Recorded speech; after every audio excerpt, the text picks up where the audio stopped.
Listen up. Hi, I'm Kelly April Tyrrell. I'm a science writer here at the University of Wisconsin-Madison and one of the people behind the UW Mad Science blog. Today, we're chatting with Jad Abumrad, co-host of the WNYC radio show and podcast Radiolab. Jad will be in Madison on Monday, December 8th, for a free live lecture at Memorial Union's Shannon Hall at 7:30 p.m., part of the Wisconsin Union's Distinguished Lecture Series. Jad, welcome. Hi, great to be here. Thanks, Kelly.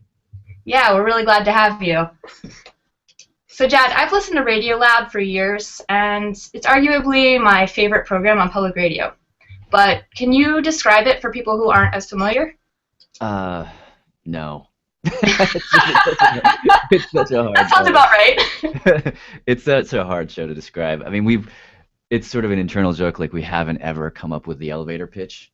But okay, let me try. It's like for someone who's never heard it, but maybe knows a little bit about public radio, maybe it's like This American Life meets Car Talk meets Science Friday as filtered through David Lynch or something. Like I don't know. I mean, it's like the superstructure of the show is two guys getting together to chat about some big question or some complexity in the world, and then what often happens is we talk to a scientist about that idea. Like say we get interested in like what is time, like because time, as we all know from 8th grade science, is relative, and so like what does that actually mean? Like how can you pinpoint what it is and what it isn't?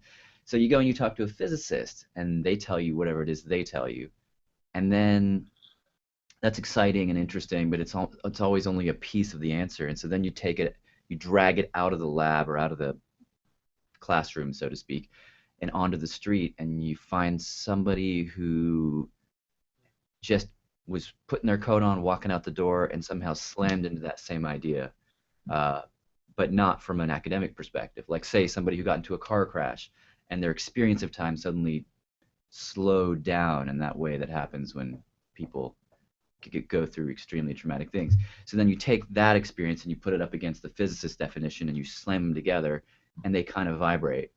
And that's kind of the basis of the show. It's like these two guys who are really curious about the world, and they just kind of bounce around and have a bunch of conversations, and the juxtapositions between those conversations create, I hope, a kind of weird energy.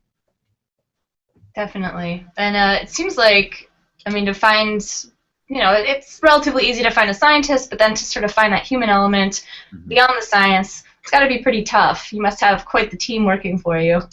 Yeah, I mean, we do have a great team, a bunch of producers. We're in a stage now where we pitch 50 ideas and maybe 7 or 8 will stick.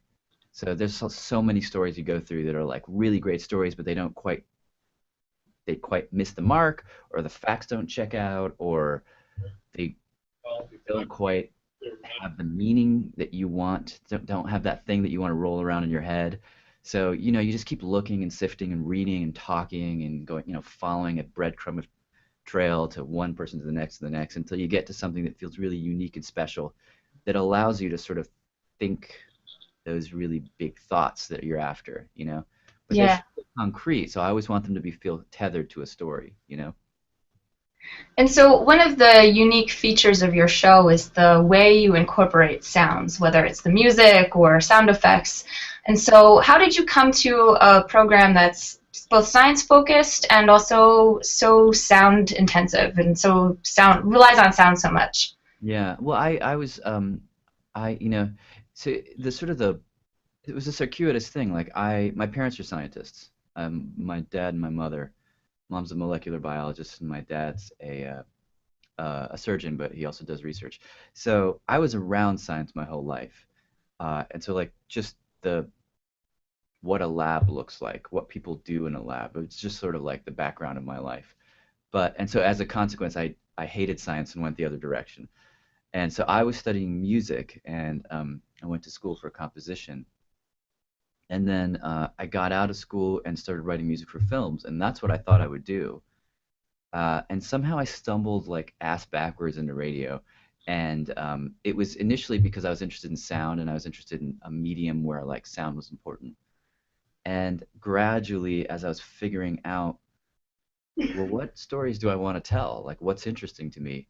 I just started bumping into science stories, felt very organic to that moment in time where, like, neuroscience was exploding with all of these initially interesting, and now they seem like BS, but like at the time, like somebody could say, I can point to the part of your brain where morality lives, which I would no longer trust at all. But like at the time, it felt very exciting to say, oh, I could have that conversation that like Aristotle was having, but now tether it to something very sort of concrete in the human Mhm. body. That was really exciting. And so then suddenly my sound brain started to merge with an interest in science, and that in a weird way brought me back into the fold of my family. So they started sending me all their links of stuff that they read on a daily basis, and I don't know, all the different parts of my being sort of started to kind of come into confluence.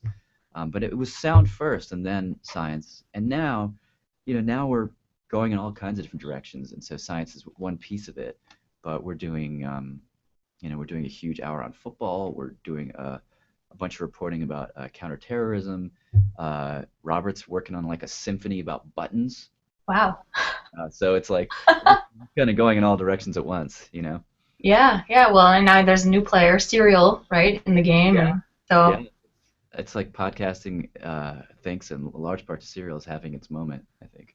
it's pretty cool. Yeah. And it's an interesting time right now. So you're actually going to be here in Madison on Monday evening. So why here? Why now? And like, don't you realize this is winter almost? Cold? Well, the whole lecture I'm going to be giving is about a certain kind of pain. So I'm attracted to places that are inhospitable to humans. Uh, You've chosen the right spot. At yeah, no, least the no, right time not of year. mostly. It's actually I love Madison. We closed out our last Radiolab tour in Madison. It's such a great public radio town. So I'm any excuse to get back is like awesome for me.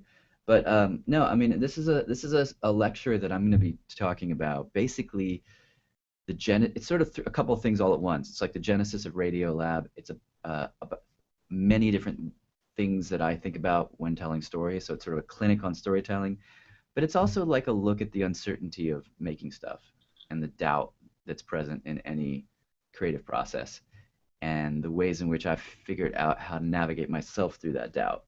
Um, because my creative process, and I think I'm like most people, although I don't know, it's like very rife with moments of like, what the F am I doing? Like it has that kind of peppered throughout. And I've just got really interested in like, is that the way it normally is? And I think it is. And then like, so okay, so are those feelings useful? Are they in like, can we think about them in interesting ways? So I started doing a bunch of interviews with philosophers and scientists and musicians, poker players, uh, Cherokee shaman, like Wow. thinking about different ways of examining and reframing those feelings. And I just think it's fascinating. So I put together this like multimedia lecture, which is a lot of clips, a lot of sound, a lot of visuals, a lot of video. Um, I hope it feels like a 1 hour Radio Lab show. I think that's certainly how it feels to me. And I don't know. I'm just bringing it to town, and I really I hope people will dig it. Yeah, no, that sounds really exciting. And I guess I understand where gut churn comes from now. Yeah, About that's it's the phrase. As one of the interviews I did, the first thing the guy said was gut churn, and I was like, oh, what an interesting way of labeling that phenomenon. yeah, it's descriptive. It's visual. It's palpable. So Visceral, yeah. it's pretty cool.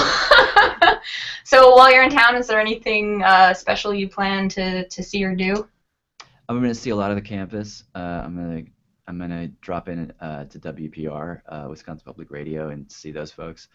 I'm gonna spend some time in the airport. I It's a mean, I pretty nice literally, airport here, so yeah, I remember that airport. I think I'm gonna be like touching down and then heading right to WPR and then talking to a bunch of those folks for a while, and then going to the journalism department and doing that and talking to a bunch of folks there. And then before I know it, I'll be have to do a sound check. So I actually won't get to see too much of Madison. Yeah. But I am gonna hang out with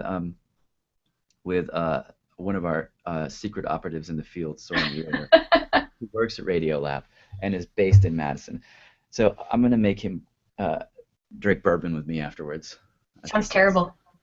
a good thing to do in the cold weather, right? It is. It is. I was going to ask if having him here was part of your strategy to take over the world. No, it was part of his strategy, and we were like, "Damn it, okay." He's such a smart and amazing guy, and crucially important to the show. So we thought, okay, if you're moving to Madison, then we'll move to Madison a little bit. And so we wired the whole office so that there are Google Hangouts in every room. So basically, Soren is around the entire time. Like he's wired into the mixing board in the studio, so at any point Soren can just drop into an interview. So there'll be numerous times where it's like super late at night, and I'll be like tracking, and then suddenly I'll hear Soren's voice in my ear. Hey, what's up? And it's like he's just a voice in our heads now. So, but I'm gonna actually just check in with him when I'm there, which is sort of in a way the most exciting part. Yeah, I'm sure. And I mean, there's so much science here. It's got to be a pretty good place for him and for the show, at least in Yeah, terms of seating material or seating ideas. totally. Yeah, I think it's really great, and they he and Cassie wanted to buy a house, and so it's such a great place to live. So I think they're really happy. Cool. Well, the show is at 7:30 on Monday night, and I guess I want to know if you had to give your elevator pitch, why should people come? And I guess if they've never heard the show, is there a particular episode you think they should listen to before they come, just to get a real good sense of the flavor of Radiolab? Um, yeah, okay. Well, I think people should come because I just think it's awesome. Like I'm really excited about this lecture. It's I hope when people sit their butts in those seats and I start talking and playing clips and stuff, people will have the feeling of like, oh, these feelings I've always had, these struggles I've had, um, the excitements and the ups and the downs of trying to make stuff. Um, well, here's an entirely new way to think about it. Oh, and here's another entirely new way to think about it. Oh, and here's another entirely new way to think about it. I hope that's the experience people have. And I hope it's really funny because it is kind of funny, I think, and exciting and poignant at times. And some of the clips are really fun. So I just hope it's entertaining and that people will walk away thinking about their own processes in new ways. That's what I hope the impact is. In terms of stuff to listen to or not beforehand, I mean, I don't know. Like these days, I really like an hour we did recently about it's called 60 Words. It was sort of a deep dive into the legal foundation for the war on terror, because like we've been in this war in a technical and legal sense, it is a war for 14 years, and and it turns out that entire war is legally justified by one paragraph that's 60 words long. And I really like that because it was a new experiment for us. I love the show we did on colors, which was like, how do different creatures see the rainbow? That was one of the segments, and I'll be talking about that in the talk. And I also like the show we did about words, which was looking at like when you learn language, what does it actually do to you? Um, do words simply describe the world, or do they change the world they're describing? So that when you learn the name of, like, say, red, does that make the red you see more red, or does it just simply describe this color? Uh, I love that show personally because I have 2-year-olds. I have a 2-year-old who's just learning to speak, and I love thinking about like when he learns a new word, like what's happening in that little guy's brain. That's what the show is all about. So I would offer words, colors, and 60 words. Sounds like a really good selection to me. Well, Jad, thank you so much. This has been a lot of fun, and I know we're looking forward to having you here on Monday, 7:30, Memorial Union Shannon Hall. Cool. Well, thank you so much, Kelly, for taking the time to chat, and I hope to see you there. Absolutely.